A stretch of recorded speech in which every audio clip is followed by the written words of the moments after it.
Okay, well, good afternoon. My name is Cynthia Vasquez, and well, this is my video explaining the problem situation that I chose. Well, first of all, well, this is the problem situation number 9, which is about the seasonal sales. Well, basically, let's take a look at the document to understand a little bit more what is it about. Well, it says that the holiday seasons are a dynamic period which consumer buy gifts and stores try to move as much as their inventory as possible. To achieve this, a store typically advertises a sale, which is essentially a call to consumers to buy products at a lower price. Well, often in the hope of selling more than the competition, retailers further modify the discount, hoping that consumers will buy more than one item. Regarding this, they just try to like to give this sort of reward for you to feel like you're gaining something instead that you're like choosing to buy more that you want to get actually. Well, a store advertises the sales under the following condition. The buyer must purchase a sale coupon that costs $9. However, they must receive one as cash refund when by purchasing a single item, two cash for each item when buying two, three of each item when buying three, and so on and so on and so on. So it depends on how many items that the amount of bonus that they were gonna get. Well, this means that the item bonus is proportional to the numbers of items purchased, as I just have mentioned. To simplify this, it is assumed that the indicated price of each item is $8. So this is our base of everything that we're gonna like do. A simplification that allows us better investigate the problem situation. The term of sale means that the consumer pays $8 minus one that is gonna get like the bonus for one item. So actually the consumer is gonna pay six when buying an item. Then as the coupon costs $9, the total sum adds to like 7 plus 9, it equals to 16 for the total like for the first item. After purchasing two items, the customer pays two times like for example the 8 minus 1, which is the first thing that you have done like in the first time in the first place, then you ended up like paying $12 as well as the cost of the purchasing two items as well as the cost of the coupon. So total cost for the two items, it could be like 12 plus 9, it equals 21, which is like this amount plus this amount. And the actual cost of the item is 21 divided by 2, which is going to be like 10.5. So it is sort of like confusing because it depends on the amount of items that you're going to buy. So like the amount of rewards that you're going to get, like in cash, for example. Well, this scenario makes for a discussion that the driving forces of sale prices and how mathematical functions appear in business. In this case of the discussion, a question may arise like, what do you think a customer will be interested in buying several or more products in the same store? Let us now consider the position of the store management.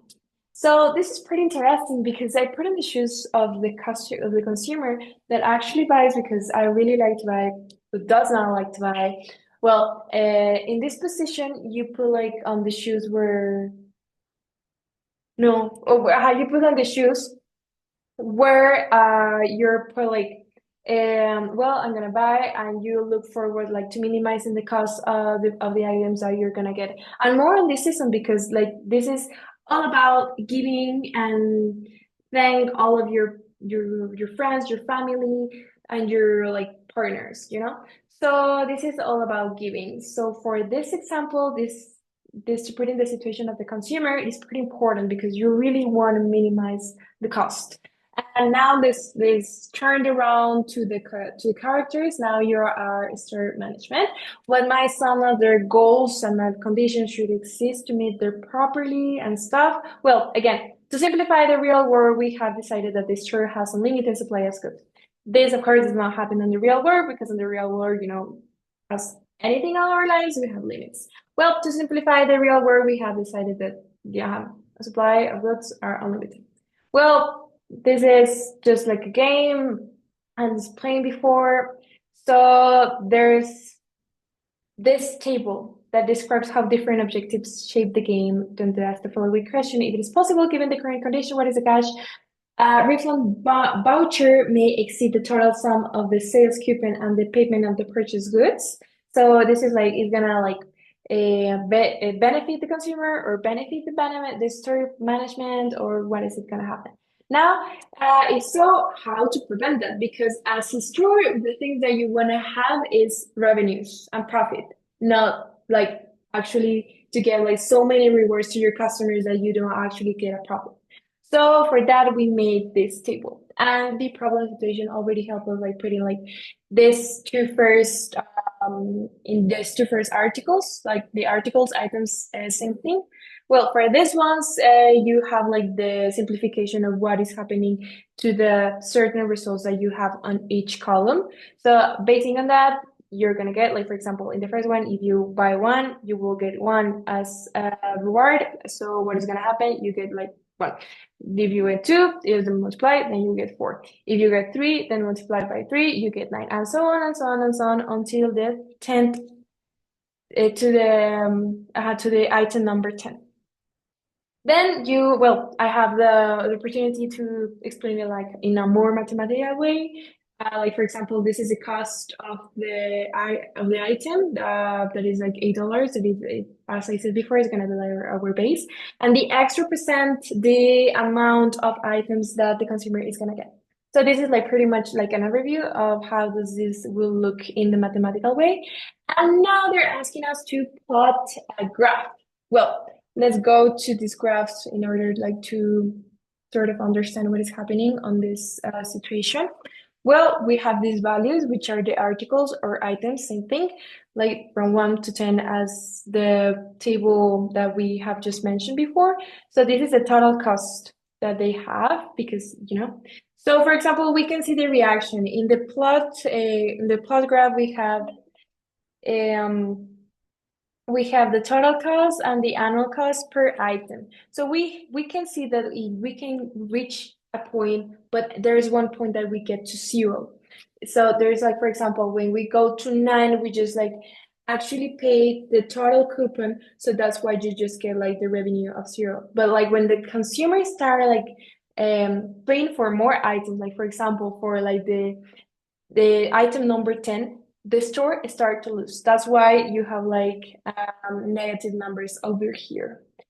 And that's basically what the graph is about. So just in these questions, they're more just like to have like this overview about the mathematical view. And well, remaining my career, I'm planning on studying a bachelor in global business or finance, I think, and finance.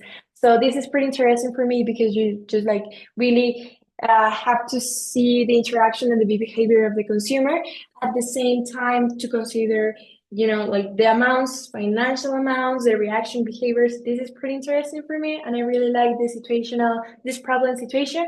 So that's basically it, and thank you for your attention. I really hope I get myself to understand and to explain as much as I could. So thank you.